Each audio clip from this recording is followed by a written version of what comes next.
Hi friends, എല്ലാവർക്കും പുതിയൊരു എപ്പിസോഡിലേക്ക് സ്വാഗതം. എല്ലാവരും സുഖമായിട്ടിരിക്കുകയാണെന്ന് വിചാരിക്കുകയാണ്. നിങ്ങളാരെങ്കിലും തലേദിവസം ദോശമാവിനൊക്കെ അരച്ച് വെക്കണമെന്ന് വിചാരിച്ചിട്ട് മറന്നു പോയിട്ടുണ്ടോ? അപ്പോൾ അങ്ങനെയുള്ളവർക്ക് ഒരു പരിഹാരമായിട്ടാണ് ഇന്ന് ഞാൻ വന്നിട്ടുള്ളത്. ഒരു ഇൻസ്റ്റൻറ്റ് ക്രിസ്പി ഹെൽത്തി ആയിട്ടുള്ള ദോശ റെസിപ്പി. ഇതിനായിട്ട് അരി ഉഴുന്ന് കുതിർക്കേണ്ട അരയ്ക്കേണ്ട ആവശ്യമില്ല. അപ്പോൾ സബ്സ്ക്രൈബ് ചെയ്യാത്തവരെല്ലാം വേഗം തന്നെ സബ്സ്ക്രൈബ് ചെയ്തോളൂ. നമുക്ക് പെട്ടെന്ന് തന്നെ റെസിപ്പിയിലേക്ക് പോകാം. അപ്പോൾ അതിനായിട്ട് ഞാനിവിടെ 2 കപ്പ് പൊടിച്ച അരിമാവ് എടുക്കുന്നുണ്ട്. ഇത് ഇടിയപ്പത്തിനൊക്കെ നമ്മൾ പൊടിച്ച് വയ്ക്കുന്ന അരിമാവാണ്, വറുത്തിട്ടുള്ളതാണ്. വറുക്കാത്തതായാലും കുഴപ്പമൊന്നുമില്ല കേട്ടോ. അതിലേക്ക് ഞാൻ 1/2 കപ്പ് റവ കൂടി ചേർക്കുന്നുണ്ട്. അതുപോലെ തന്നെ ലേശം ഉപ്പ് കൂടി ചേർത്ത് നന്നായിട്ട് മിക്സ് ചെയ്ത് വയ്ക്കുകയാണ്, ഉപ്പ് എല്ലാ ഭാഗത്തേക്കും എത്താൻ വേണ്ടിയിട്ട്. ഇനി ഇതിലേക്ക് നമുക്ക് വെള്ളം ഒഴിച്ച് നന്നായിട്ട് മിക്സ് ചെയ്യാം. ഒട്ടും കട്ടകളില്ലാതെ തന്നെ നന്നായിട്ട് ഇതൊന്ന് മിക്സ് ചെയ്തെടുക്കാം. ഇതുപോലെ ഒരു വിസ്കോ എന്തെങ്കിലും ഫോർക്കോ എന്തെങ്കിലും വെച്ചിട്ടാണെങ്കിൽ കട്ട പിടിക്കാതെ തന്നെ നമുക്ക് പെട്ടെന്ന് മിക്സ് ചെയ്തെടുക്കാനായിട്ട് പറ്റും. നന്നായിട്ട് വെള്ളം ഒഴിച്ച് ഒട്ടും കട്ടയില്ലാതെ. ഓക്കെ, ഇത് കുറച്ച് ലൂസായിട്ടാണ് ഇരിക്കുന്നത്. നമ്മുടെ സാധാരണ ദോശ മാവിൻ്റെ പരുവത്തിനല്ല ഇരിക്കുന്നത്. കുറച്ചുകൂടി വെള്ളമായിട്ടാണ് ഇരിക്കുന്നത്. നേരത്തെ ഒരുപാട് വെള്ളമായി പോകേണ്ട ആവശ്യമില്ല. ഇനി നമുക്കിതിലേക്ക് വെജിറ്റബിൾസ് ഒക്കെ ആഡ് ചെയ്യേണ്ടതുണ്ട്. അപ്പോൾ ആ സമയത്ത് കുറച്ചുകൂടെ തിക്കാണെന്ന് തോന്നുകയാണെങ്കിൽ ആ സമയത്ത് നമുക്ക് കുറച്ചുകൂടെ വെള്ളം ഒഴിച്ച് കൊടുക്കാം. ഇതിപ്പോൾ ഒട്ടും കട്ടകളില്ലാതെ തന്നെ നന്നായിട്ട് മിക്സ് ചെയ്ത് വെച്ചിട്ടുണ്ട്. ഇതുപോലെയാണ് നമുക്ക് വേണ്ടത്.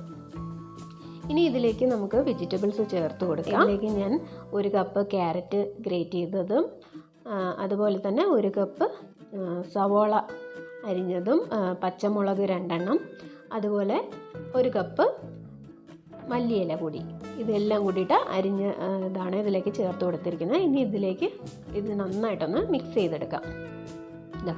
ഇപ്പോൾ ഇത് മിക്സ് ചെയ്തപ്പോൾ കുറച്ചുകൂടെ ഒരു തിക്നെസ്സൊക്കെ തോന്നുകയാണെന്നുണ്ടെങ്കിൽ കുറച്ചുകൂടി വെള്ളം ഒഴിച്ച് കൊടുക്കാം. നമുക്കിത് നന്നായിട്ട് കുറച്ച് ലൂസായിട്ടാണ് ഇരിക്കേണ്ടത്. എന്നാൽ മാത്രമേ നമുക്കിത് പെർഫെക്റ്റായിട്ട് ക്രിസ്പി ആയിട്ട് നമുക്ക് ഈ ദോശ ചുട്ടെടുക്കാനായിട്ട് പറ്റുള്ളൂ. ലേശം ഉപ്പുകൂടി ചേർത്ത് കൊടുക്കുകയാണ്. ആവശ്യമുണ്ടെങ്കിൽ മാത്രം നിങ്ങൾ ചേർത്ത് കൊടുത്താൽ മതിയാവും. നമ്മൾ ആദ്യം തുടക്കത്തിൽ തന്നെ നമ്മൾ കുറച്ച് ഉപ്പ് ചേർത്തിരുന്നു. ഞാനപ്പോൾ വളരെ കുറച്ച് ഉപ്പ് മാത്രമേ ചേർത്തിട്ടുണ്ടായിരുന്നുള്ളൂ. ഇപ്പോൾ അതിനനുസരിച്ച് കൂടി ചേർത്ത് കൊടുക്കുകയാണ്. ഇപ്പോൾ ഇത് കറക്റ്റ് പരുവായിട്ടുണ്ട്. ഇനി ഇത് റെസ്റ്റ് ചെയ്യാനൊന്നും വെക്കേണ്ട ആവശ്യമില്ല, ഡയറക്റ്റായിട്ട് നമുക്ക് ഉപയോഗിക്കാവുന്നതേ ഉള്ളൂ. ഞാനിപ്പോൾ ദോശയ്ക്ക് ആവശ്യമായിട്ടുള്ള ചട്നി കൂടി ഉണ്ടാക്കിയതിന് ശേഷം ഉണ്ടാക്കാമെന്ന് വിചാരിച്ചു. അതുകൊണ്ട് ഇതൊന്ന് മാറ്റി വയ്ക്കുകയാണ്. അതിനായിട്ട് ചട്നിക്ക് വേണ്ടിയിട്ട് ഞാൻ ഒരു മിക്സി ജാറിലേക്ക് ഒരു 3 ചെറിയ ഉള്ളി ചേർത്ത് കൊടുക്കുന്നുണ്ട്. അതുപോലെ ഒരു ചെറിയ കഷ്ണം ഇഞ്ചി കൂടി. അതിലേക്ക് 1 പച്ചമുളക് ചേർത്ത് കൊടുക്കുകയാണ്. 1 കപ്പ് തേങ്ങ. ഇനി ആവശ്യത്തിന് വെള്ളം ഒഴിച്ച് നമുക്കിത് നന്നായിട്ടൊന്ന് അരച്ചെടുക്കാം. തേങ്ങ നിൽക്കുന്ന ആ ഒരു ലെവലിനാണ് ഞാനിതിലേക്ക് വെള്ളം ഒഴിച്ച് കൊടുത്തിട്ടുള്ളത്. നിങ്ങൾ കൂടുതൽ അളവെടുക്കുകയാണെന്നുണ്ടെങ്കിൽ വെള്ളം ഒഴിക്കുമ്പോൾ ഈ ഒരു കാര്യം ശ്രദ്ധിച്ചാൽ മതിയാവും. ഇത് കണ്ടില്ലേ, കുറച്ച് തിക്കായിട്ട് തന്നെ നമ്മുടെ ചട്നിക്ക് വേണ്ട അരപ്പ് റെഡിയായിരിക്കുകയാണ്. ഇനി ഞാനൊരു പാനിലേക്ക് എണ്ണ ഒഴിച്ച് ചൂടായപ്പോൾ കടുക് ചേർത്ത് കൊടുത്തിട്ടുണ്ടായിരുന്നു. 1 ടേബിൾ സ്പൂൺ എണ്ണയാണ് ഒഴിച്ചിരിക്കുന്നത്, വെളിച്ചെണ്ണയാണ്. അതിലേക്ക് കടുക് പൊട്ടി തുടങ്ങുമ്പോഴത്തേക്കും 1 വറ്റൽമുളക് കൂടി ചേർത്തിട്ടുണ്ട്. കറിവേപ്പില ഉണ്ടെങ്കിൽ അതുകൂടി ചേർത്ത് കൊടുക്കാം. ഇവിടെ ഞാനിത് ചേർത്തിട്ടില്ല. ഇനി അതിലേക്ക് അരപ്പൂടി ചേർത്തിട്ട് നന്നായിട്ടൊന്ന് മിക്സ് ചെയ്തെടുക്കാം. ഒന്ന് ചൂടായി കിട്ടിയാൽ മതിയാവും. തിളച്ച് പോകാതിരിക്കാനായിട്ട് ശ്രദ്ധിക്കുക.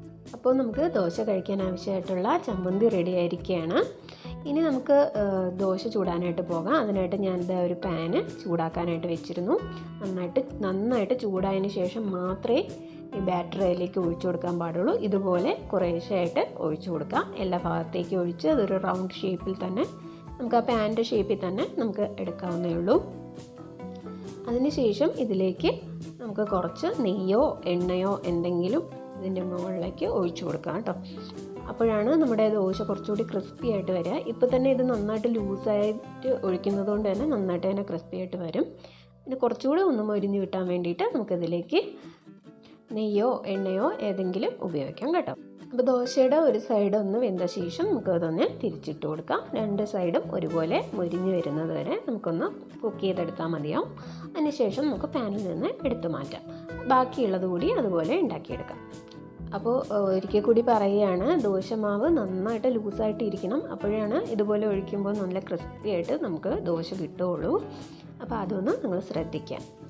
അപ്പോൾ ഇതാ നമ്മുടെ ഹെൽത്തി ആയിട്ടുള്ള ക്രിസ്പി ഇൻസ്റ്റൻറ്റ് ദോശ ഇവിടെ റെഡി ആയിരിക്കുകയാണ്. എല്ലാവരും ട്രൈ ചെയ്ത് നോക്കണം. ദോശയ്ക്കൊക്കെ തലേ ദിവസം അരച്ച് വെക്കാനൊക്കെ മറന്നു പോകുന്നവർക്ക് വളരെ എളുപ്പമായിട്ട് ഉണ്ടാക്കിയെടുക്കാൻ പറ്റുന്ന ഒരു റെസിപ്പി കൂടിയാണിത്. ഞാനും അതുപോലെ തന്നെയാണ് കേട്ടോ, മിക്കവാറും ഞാൻ മറന്നു പോകാറാണ്. അപ്പോൾ ഇതുപോലെ ഉണ്ടാക്കുകയാണെങ്കിൽ നിങ്ങൾക്ക് വളരെ ഈസി ആയിരിക്കും, പെട്ടെന്ന് തന്നെ, അതും ഹെൽത്തി ആയിട്ടുള്ള ഒരു റെസിപ്പി കൂടിയാണിത്. അപ്പോൾ എല്ലാവരും ട്രൈ ചെയ്ത് നോക്കാം. നിങ്ങളുടെ അഭിപ്രായങ്ങൾ കമൻറ്റിൽ അറിയിക്കുക. ലൈക്ക് ചെയ്യാൻ മറക്കരുത്. സബ്സ്ക്രൈബ് ചെയ്യാത്തവർ ഒന്ന് സബ്സ്ക്രൈബ് ചെയ്തുകൂടി സപ്പോർട്ട് ചെയ്യണേ. Thank you for watching.